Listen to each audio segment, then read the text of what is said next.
According to the World Health Organization, endometriosis affects an estimated 10% of women and girls worldwide.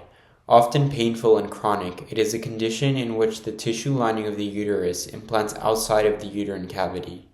Standard symptoms include painful menstrual cramps, abdominal pain, back pain, heavy bleeding, infertility, pain when urinating and defecating, and other many painful manifestations.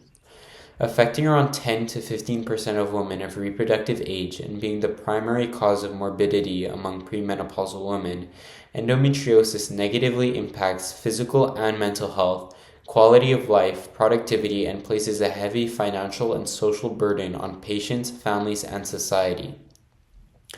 Despite its severity and frequency, it is understudied, overlooked, and many patients remain undiagnosed and untreated.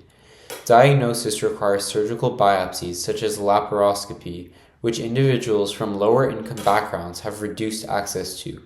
As a result, these demographics are more likely to go undiagnosed, untreated, leading to fragmented and less effective care.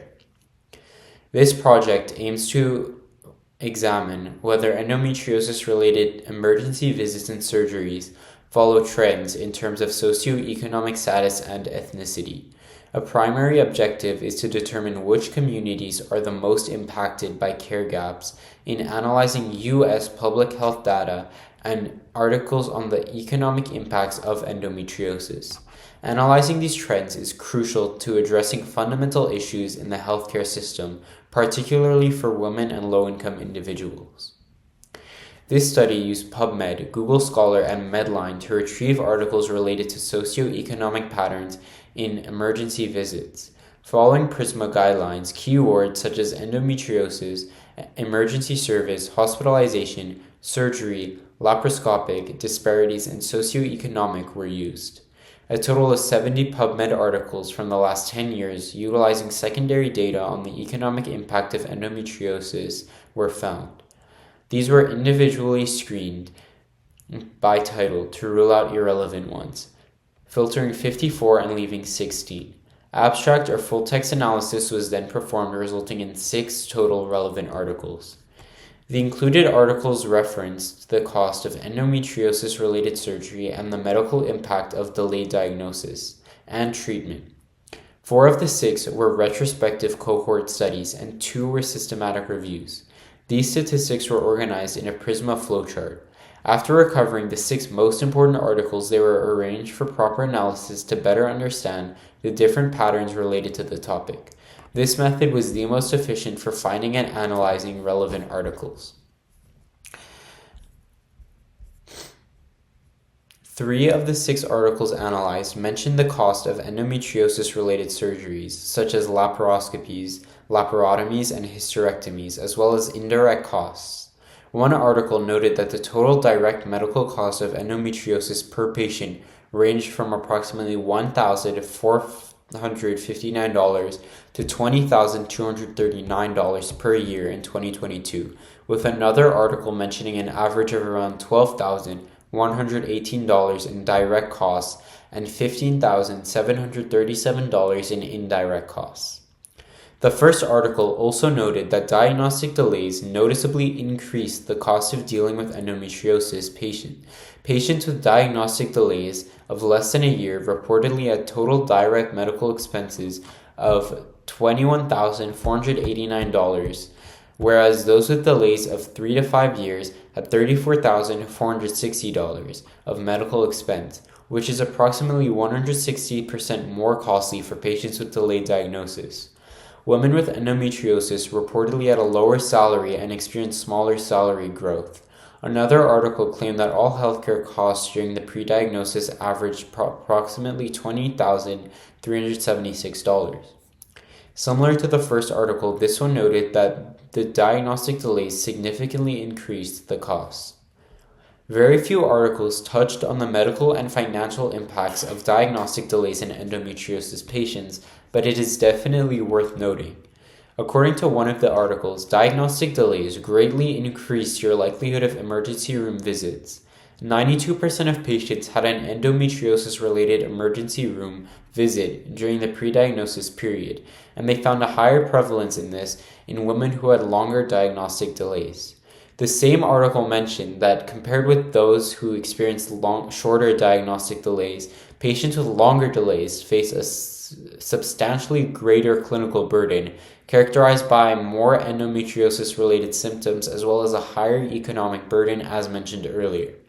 Another article was also brought up the fact that delays in diagnosis have a large impact on the quality of life of the patients as well, and can lead to mental health conditions such as depression and anxiety. Unfortunately, endometriosis-related surgeries, including laparoscopic surgery, the gold standard for diagnosing endometriosis, are very costly and aren't often covered by the public health care in the United States. Due to the economic implications of endometriosis and the impacts of diagnostic delays, certain groups of women are more affected by this disease than others. To start, there is a link between socioeconomic status and quality of treatment. Laparoscopy, the ideal procedure for diagnosing endometriosis, is much less frequent in the public sector, around 22%, as opposed to the private sector, around 78%. Women with endometriosis in the public healthcare sector are also 1.7 times less likely to be prescribed danazol and 2.7 times more likely to be prescribed opioids and narcotics, which are not recommended for the treatment of chronic pelvic pain and can lead to mortality. Women in the public sector were also the only ones with emergency department claims and had much greater rates of muscle-related conditions, urinary infections, and vitamin and mineral deficiency, as opposed to the women in the private healthcare sector. It is also worth noting that African American and Hispanic women have lower rates of surgically confirmed endometriosis compared to white women, and they often experience more surgical complications, likely due to the delay of diagnosis. Upon gathering the results from these articles, many things become evident. To begin, African American and Hispanic women are less often surgically diagnosed with endometriosis and experience more endometriosis-related surgical complications as opposed to white women. Using this information, it can be deduced that the primary reason they experience surgical complications is that they are less likely to be properly diagnosed, which can lead to future complications. Women with endometriosis in the public health sector are much more likely to be prescribed opioids and narcotics, which are not recommended for pelvic pain. This shows that women in the public sector are being treated with more dangerous drugs as opposed to the recommended drugs being prescribed in the private sector. Although this isn't the only socioeconomic related care gap in endometriosis treatment and diagnosis. Laparoscopy, the gold standard for diagnosing endometriosis, is significantly less frequent in public healthcare in the public healthcare sector. This information hints that women with endometriosis in the public sector are often less diagnosed or diagnosed late with the condition. It is already established that African American women, Hispanic women, and women of lower socioeconomic status are more likely to experience diagnostic delays for endometriosis, which can lead to many consequences. Firstly, women who experience diagnostic delays are more likely to have an endometriosis-related ER visit. Diagnostic delays also lead to more severe symptoms of endometriosis, which can mean more pain and lower quality of life, as well as poorer mental health and large economic burden. The cost of diagnosing and treating endometriosis is very high, and when including the secondary and indirect costs of dealing with the condition, it is not affordable for many women. Considering that the average annual salary in the United States is close to $60,000, and medical costs for women with endometriosis can go up to $40,000, women with lower annual income who are diagnosed with endometriosis would likely have a very difficult time dealing with the financial burden of the condition. As stated by multiple articles, diagnostic delays play a huge part in the economic burden of endometriosis. Upon analyzing the results, it is clear that race and ethnicity and one's socioeconomic status have a direct effect on how they are treated for endometriosis and when they're diagnosed. Individuals who experience diagnostic delays experience a larger financial burden, worse long-term symptoms, and a lower quality of life. among many other things. Overall, women with endometriosis from lower socioeconomic backgrounds and/or African American or Hispanic women are more likely to experience poor health, have reduced access to medical care, and face delays in diagnosis, which can lead to poor mental health, lower quality of life, and a large economic burden. This study aimed to identify the disparities in endometriosis-related surgeries and treatments. Based on an analysis of published articles, it can be concluded that women of a lower socioeconomic status and women of color, notably African American and Hispanic women, are more prone to diagnostic delays and less likely to undergo laparoscopic surgery, which is the gold standard for diagnosing endometriosis.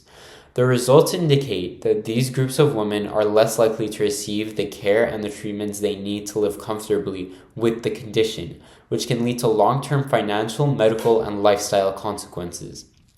It is important to conduct more studies on how to reduce diagnostic delays and how to reduce the cost burden of endometriosis, as well as improve care in public healthcare sectors.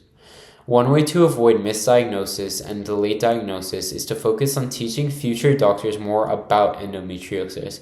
For example, teaching medical students about the risk factors, the typical symptoms, and the severity of endometriosis can help future doctors avoid misdiagnoses. It is also essential that the government and health insurance companies get involved so that the cost burden of endometriosis can be effectively reduced. Finally, it is also essential for many more research studies to be conducted on how to make diagnostic care for endometriosis more accessible and less invasive.